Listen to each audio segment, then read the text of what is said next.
معدن الجود والکرم وآلہ الکرام وابنہ الکریم وبارک وسلم۔ مرشد برحق سیدنا اعلیٰ حضرت عظیم البرکت امام اہل سنت مجدد دین و ملت موید ملت طاہرہ صاحب تصانیف کثیرہ حضرت سیدنا امام احمد رضا خان فاضل بریلوی علیہ الرحمت و رضوان بارگاہ رسالت میں اپنی عقیدت و محبت کا اظہار اس والہانہ انداز سے فرماتے ہیں۔ فاضل بریلوی فرماتے ہیں کہ وہی رب ہے جس نے تجھ کو ہمتن کرم بنایا، ہمیں بھیک مانگنے کو تیرا آستاں بتایا، تجھے حمد ہے خدایا، تجھے حمد ہے خدایا۔ پھر فاضل بریلوی فرماتے ہیں کہ یہی بولے سدرہ والے چمن جہاں کے تھالے سبھی میں نے چھان ڈالے، تیرے پائے کا نہ پایا، تجھے ایک نے ایک بنایا، تجھے یک نے یک بنایا۔ پھر فاضل بریلوی فرماتے ہیں کہ فرش والے تیری شوکت کا علو کیا جانے، خسروا عرش پہ اڑتا ہے پھریرا تیرا۔ اللہ رب محمد صلی اللہ علیہ وسلم، نحن عباد محمد صلی اللہ علیہ وسلم۔ آج کی اس بزم محبت میں، آج کی اس بزم عقیدت میں مجھے کوئی لمبی چوڑی تقریر، طول و طویل گفتگو، کوئی مدلل مکمل مفصل گفتگو پیش نہیں کرنا ہے۔ مختصر سے وقت میں آج میں حقائق کی چند باتیں آپ کے اذہان میں اتارنے کی سعادت حاصل کرنا چاہتا ہوں۔ یہ اجلاس جس میں آپ اور ہم سب یہاں بیٹھے ہیں، یہ حضور سیدنا سرکار مفتی اعظم عالم اسلام نے قائم فرمایا تھا، اور اس وقت یہ جلسہ کسی کے گھر میں ہوا تھا، اتنا تو مجھے یاد نہیں، اس وقت بھی میں اس جلسے میں حاضر ہوا تھا حضور مفتی اعظم ہند کے ساتھ۔ اور یہ کون سا اجلاس ہے؟ 50واں؟ تو میری عمر کتنی ہو گئی؟ میں اس وقت حضور مفتی اعظم ہند کے ساتھ حاضر ہوا تھا۔ اچھا، گھر میں ہوا تھا، اچھا گھر میں ہوا تھا۔ اس کے بعد پھر یہ جلسہ ایک گلی میں ہوا تھا، ایک چوک میں ہوا تھا، اس میں بھی میں آیا تھا۔ پھر یہ جلسہ ایک مسجد کے سامنے ہوا تھا جس میں یحییٰ میاں صاحب مارہرہ شریف کے وہ تشریف لائے تھے، میں اس میں بھی حاضر ہوا تھا۔ پھر یہ جلسہ منتقل ہو کر انتقال کرتے کرتے کرتے کرتے جب اس میدان میں پہنچا، میں تب بھی اس جلسے میں آیا۔ اب میں بہت عرصے کے بعد اس جلسے میں حاضر ہوا ہوں۔ اللہ تبارک تعالیٰ اس اجلاس کو مزید ترقی عطا فرمائے، اور میں جب آیا تب میں نے اس کو پڑھتا ہوا دیکھا، اور قاری امانت رسول صاحب اور میں آپ کے اسی پیلی بھیت میں 1970 میں، کتنے سال ہو گئے جی؟ 1970 میں، بہرحال 1970-71 میں یہاں پڑھتا تھا، تو امانت رسول صاحب بھی میرے ساتھ زیر تعلیم تھے۔ تو بہرحال آج ان کا عرس بھی ہے، اور یہ جشن مفتی اعظم بھی ہے، حضور مفتی اعظم ہند کا قائم فرمودہ یہ اجلاس بھی ہے۔ اللہ تبارک تعالیٰ اس اجلاس میں ذکر و اذکار کی برکتیں ہمیں اور آپ کو سب کو نصیب فرمائے۔ اعلیٰ حضرت فاضل بریلوی کا مقام یہ ہے، منصب یہ ہے، علم و فضل و کمال یہ ہے کہ جب انگریزوں کے اشارے پر مسلمانوں میں کنٹروورسی پیدا کرنے کے لیے، اختلاف پیدا کرنے کے لیے ایک عقیدہ قوم کو دیا گیا کہ نماز میں اگر نبی کا خیال آ گیا تو نماز نہیں ہوگی۔ جب یہ عقیدہ باطل قوم کو دیا گیا تو بریلی سے امام احمد رضا کھڑے اور انہوں نے اس عقیدہ باطل کے مقابلے میں کوئی نیا عقیدہ پیش نہیں کیا، بلکہ وہ پرانا عقیدہ لے کر کھڑے ہوئے جو عقیدہ صدیق اکبر کا تھا، فاروق اعظم کا تھا، عثمان غنی کا تھا، مولا علی کا تھا، غوث اعظم کا تھا، خواجہ غریب نواز کا تھا، شاہ برکت اللہ کا تھا۔ اب وہ عقیدہ لے کر بریلی کی دھرتی سے امام احمد رضا کھڑے ہوئے اور انہوں نے کہا کہ تم یہ کہتے ہو کہ نماز میں اگر نبی کا خیال آ گیا تو نماز نہیں ہوگی۔ فاضل بریلوی نے پیغام دیا کہ ہم یہ کہتے ہیں کہ نماز نام ہے خیال مصطفیٰ میں ڈوب جانے کا۔ پھر مسلمانوں میں اختلاف پیدا کرنے کے لیے ایک عقیدہ قوم کو اور دیا گیا کہ وہ غیب کی خبر نہیں رکھتے، پیٹ کے پیچھے کی خبر نہیں جانتے۔ تو پھر بریلی سے امام احمد رضا کھڑے ہوئے اور انہوں نے علم غیب نبوت پر ایسے دلائل و براہین کا مار لگا دیے کہ آج تک دنیا بدعقیدگیت تڑپ رہی ہے، پڑا رہی ہے، مگر اعلیٰ حضرت کے دلائل کے سامنے وہ ٹھہر نہیں پا رہی۔ پھر مسلمانوں میں کنٹروورسی پیدا کرنے کے لیے انگریزوں نے اپنے پٹھوں کے ذریعے ایک عقیدہ قوم کو اور دلوایا کہ محمد یا علی جس کا نام ہے وہ مر کر مٹی میں مل گیا۔ پھر بریلی سے امام احمد رضا کھڑے ہوئے اور انہوں نے حیات النبی ہونے پر ایسے دلائل و براہین کے انبار پیش فرمائے ہیں کہ آج تک دنیائے بدعقیدگیت، دنیائے لہابیت، وہابیت، دیوبندیت، نصریت، چکرالیت آج تک پڑا رہے ہیں، مگر اعلیٰ حضرت کے دلائل کا وہ کوئی جواب نہیں دے پا رہے۔ پھر ایک عقیدہ قوم کو اور دیا گیا کہ وہ نور نہیں ہے۔ جب نور محمدی کا انکار کیا گیا تو پھر بریلی سے امام احمد رضا کھڑے ہوئے اور انہوں نے نور محمدی پر ایسے دلائل و براہین کے انبار لگائے ہیں کہ آج تک دنیائے بدعقیدگیت اعلیٰ حضرت کے دلائل کا کوئی جواب پیش نہیں کر پا رہی ہے۔ میں آپ سے کہنا چاہتا ہوں کہ اللہ تبارک و تعالیٰ ایک مخفی خزانہ، جب اللہ تعالیٰ نے چاہا کہ میری معرفت ہو، میں پہچانا جاؤں، تو اللہ تعالیٰ نے اپنے نور سے ایک نور ظاہر فرمایا اور فرمایا ھذا محمد الرسول اللہ۔ اس نور سے آواز آئی لا الہ الا اللہ۔ اللہ نے اس نور کے 4 حصے کیے۔ ایک حصے سے عرش و کرسی کو پیدا فرمایا، ایک حصے سے جنت دوزخ کو پیدا فرمایا، ایک حصے سے ساری کائنات کو پیدا فرمایا۔ تو میں یہی تو کہنا چاہتا تھا کہ مصطفیٰ خدا کے نور سے پیدا اور ساری کائنات مصطفیٰ کے نور سے پیدا۔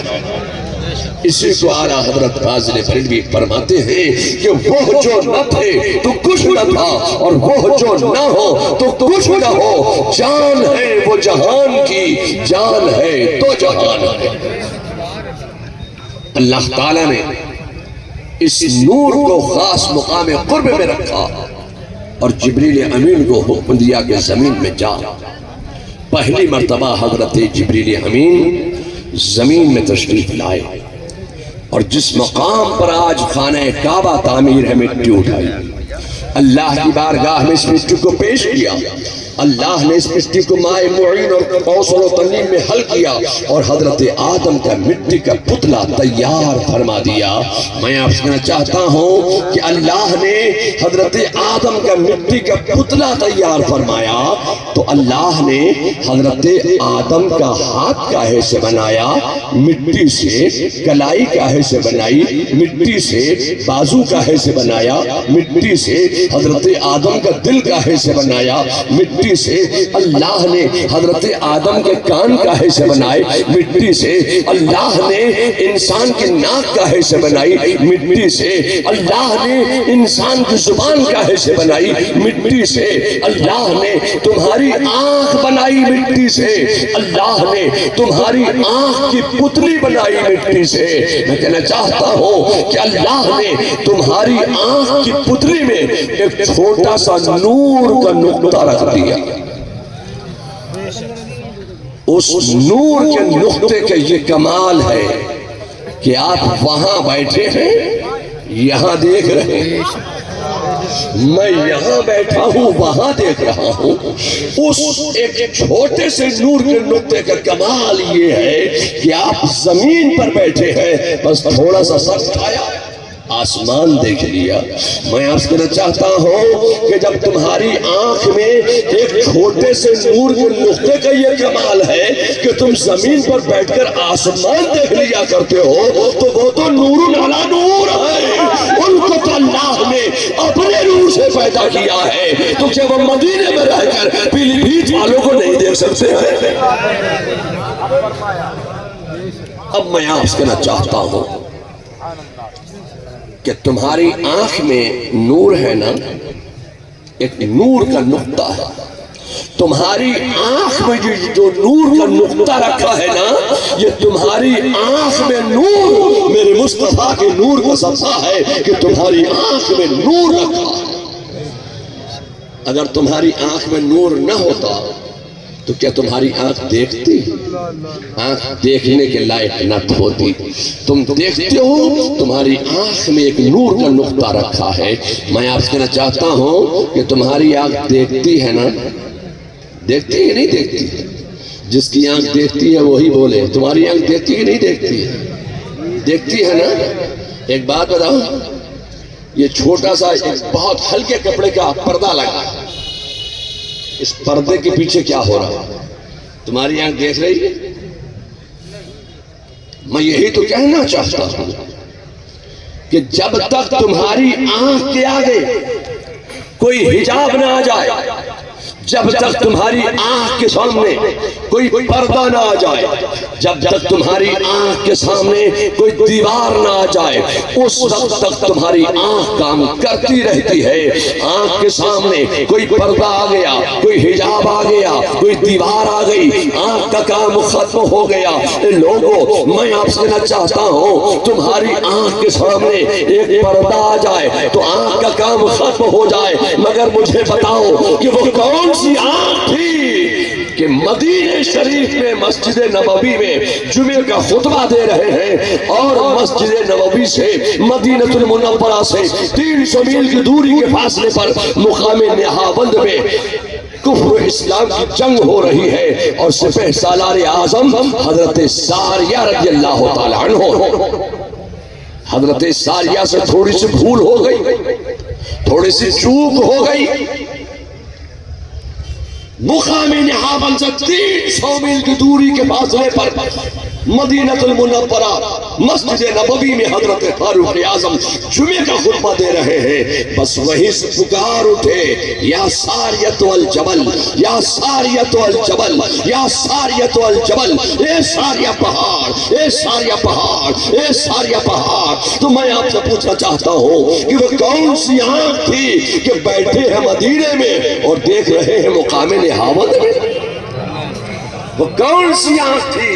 میں کہنا چاہتا ہوں کہ حضرت فاروق اعظم کی آنکھ کا تعلق صرف روح سے نہیں تھا، خدا کی قسم فاروق اعظم کی آنکھ کا تعلق مصطفیٰ کی روحانیت سے ہو گیا تھا۔ بیٹھے ہیں مدینے میں، دیکھ رہے ہیں مقام نہاوند میں۔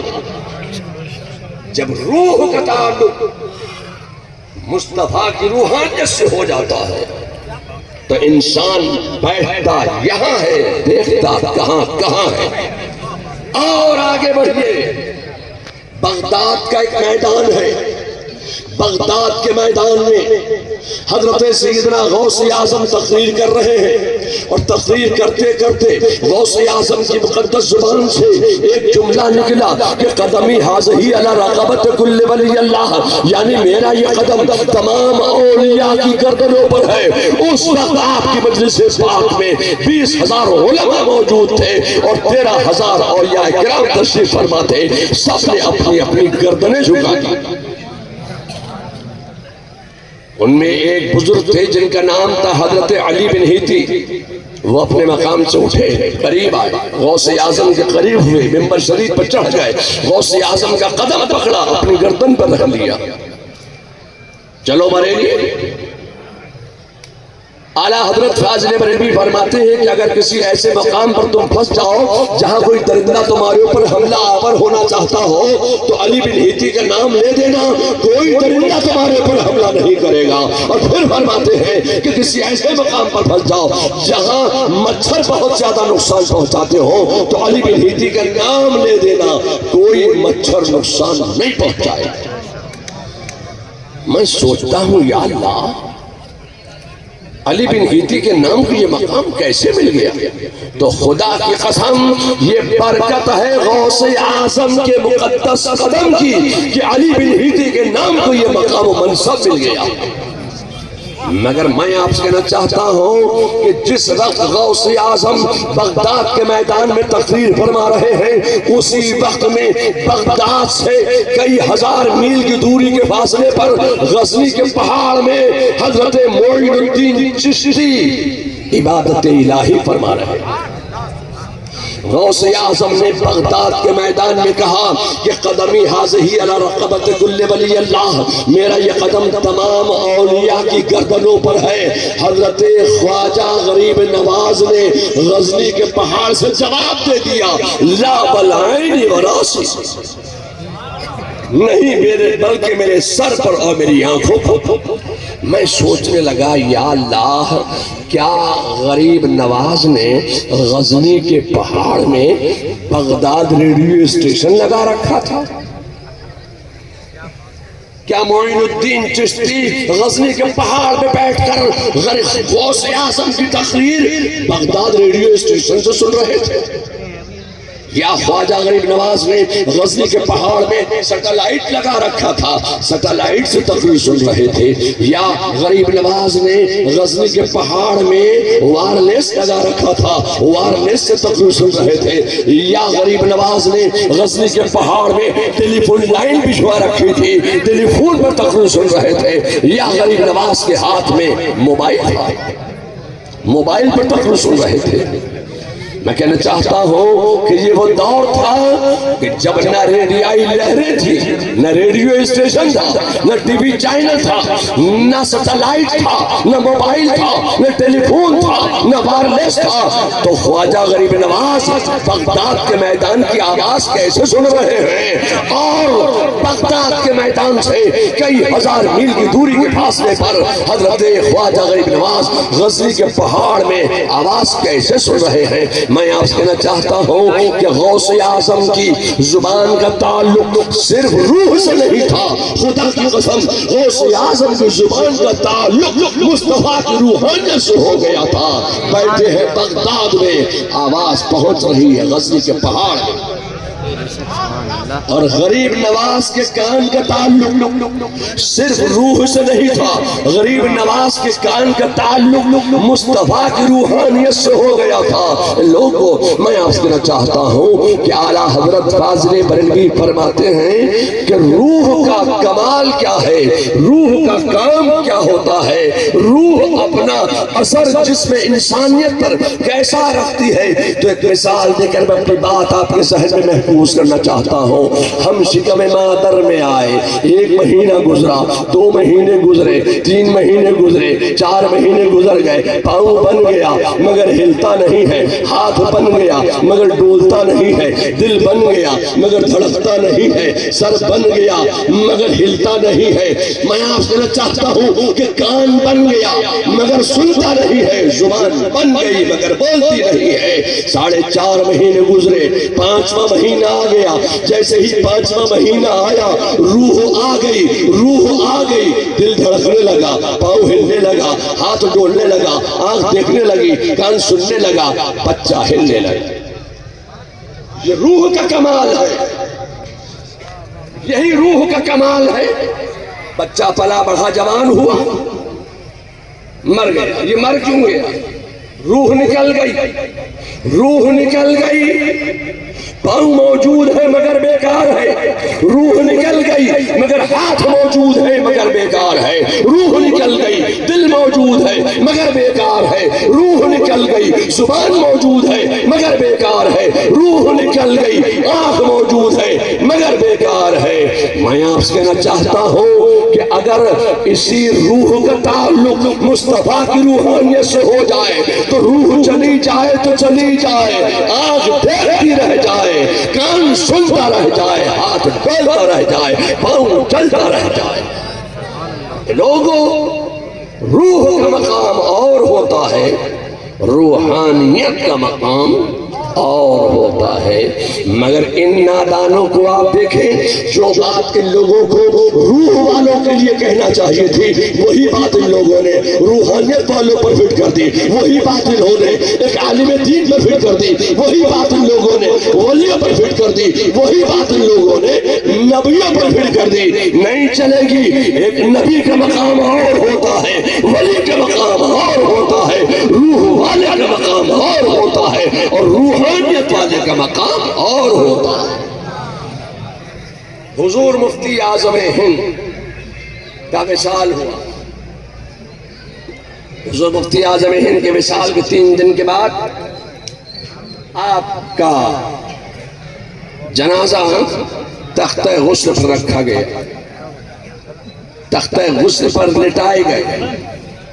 مفتی اعظم کو غسل دیا جا رہا ہے، وہاں پر میں بھی موجود ہوں اور قاری امانت رسول صاحب بھی موجود ہیں اور 15 اور علماء بھی موجود ہیں۔ اب چونکہ یہ جلسہ بریلی شریف کی طرح نقاب کشائی کا معلوم ہوتا ہے، چہرہ نمائی کرائیے اور چلے جائیے، کیونکہ تقریر کرنے کا موقع نہ بریلی کے عرس رضوی کے اسٹیج پہ ہوتا ہے نہ یہاں معلوم ہوتا ہے۔ علماء کی ایک لمبی قطار ہے، تو اب ایسے موقع میں تفصیلی گفتگو کیسے بیان کر سکتا ہوں۔ 15 اور علماء، حضور مفتی اعظم ہند کو غسل دیا جا رہا ہے، پانی ڈالا جا رہا ہے، ایک چادر پڑی ہوئی ہے، تھوڑی سی چوک ہو گئی، تھوڑی سی غلطی ہو گئی، غسل دیا جا رہا ہے مفتی اعظم ہند کے جنازے کو، میت کو، چادر پڑی ہوئی ہے، پانی ڈالا جا رہا ہے، تھوڑی سی غلطی ہو گئی، چادر جنازے سے کھسک گئی۔ جیسے ہی چادر جنازے سے کھسکی، مفتی اعظم نے ہاتھ بڑھایا، چادر پکڑی اور سطر پوشی فرما لی۔ ان لوگوں میں کہنا چاہتا ہوں کہ جو تختہ غسل پر لیٹا ہے یہ روح کا جلوہ ہے، اور جو ہاتھ بڑھا کر چادر پکڑ رہا ہے یہ روحانیت کا جلوہ ہے۔